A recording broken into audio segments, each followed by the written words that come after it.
நிறைய இடங்கள்ல சுவாமி ஸ்வயம்புவா இருப்பார்.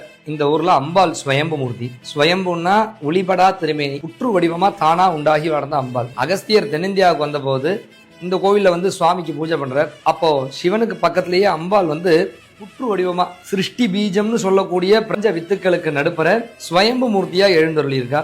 புத்திர பாக்கியத்துக்கும் திருமண பாக்கியத்துக்கும் முக்கியமான ஸ்தலம். அம்பாளுக்கு இங்க இந்த நெய் மொழிகி பிரார்த்தனை பண்றது ரொம்ப விசேஷம். குழந்தை பிரார்த்தனைக்கு வரவா தம்பதியா அந்த சன்னதிக்கு அம்பாள் சன்னதிய இந்த படியை நெய்யால மொழிகி கோலம் போட்டு அம்பாளுக்கு அர்ச்சனை பண்ணி பாதத்துல 7 மஞ்சள் ஒரு எலுமிச்சம்பழ பிரசாதம் வச்சு அந்த பிரசாதத்தை வாங்கிட்டு போய் அவ பயன்படுத்தணும். எலுமிச்சம்பழத்தை தம்பதிகள் ஜூஸ் பண்ணி குடிக்கணும். அந்த மஞ்சளை யாருக்கு குழந்தை வேணுமோ அந்த பொன்னாடி மாத்திரம் தேய்ச்சி குளிச்சுட்டு வரணும். 7 மஞ்சள்ல 3 மஞ்சள் முடியறதுக்குள்ளேயே அம்பாளோட அனுகிரகத்துல அவளுக்கு புத்திர பாக்கியமானது கிடைக்கிறது. அம்பாள்கிட்ட என்ன பிரார்த்தனை பண்ணிக்கணும்னா, வளகாப்பு போடும் போது 7 வளையல் எடுத்து வச்சுட்டு குழந்தைய அழிச்சிட்டு இங்க சன்னதியில இருக்கிற தொட்டில போட்டு ஆட்டுறேன் அப்படின்னு பிரார்த்தனை பண்ணிக்கணும். நம்ம கோவில் இங்க மாட்டிருக்கிற வளையல்லாம் பார்த்தீங்கன்னா இங்க பிரார்த்தனை பண்ணி குழந்தை பிறந்தவா திருப்பி கொண்டு செலுத்தின வளையல். இது இத்தனை பேருக்கும் இங்க பிரார்த்தனை பண்ணி குழந்தை பிறந்திருக்கு.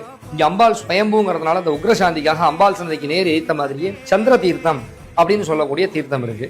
கருவலர்ச்சேரி ஸ்ரீ அகிலாண்டேஸ்வரி அம்பிகா சமேத ஸ்ரீ அகஸ்தீஸ்வர சுவாமி ஆலயம். கோவில் நகரம்னு சொல்லக்கூடிய கும்பகோணத்திலிருந்து குருஸ்தலமாகிய ஆலங்குடி போற வழியில 5வது கிலோமீட்டர்ல மருதாநல்லூர்ங்கிற ஊர் வரும். அங்கிருந்து கிழக்க ஒரு 1.5 கிலோமீட்டர் தொலைவுல நம்ம கருவலர்ச்சேரி கிராமம் இருக்கு. இந்த கோவிலோட அமைவிடம் அதுதான்.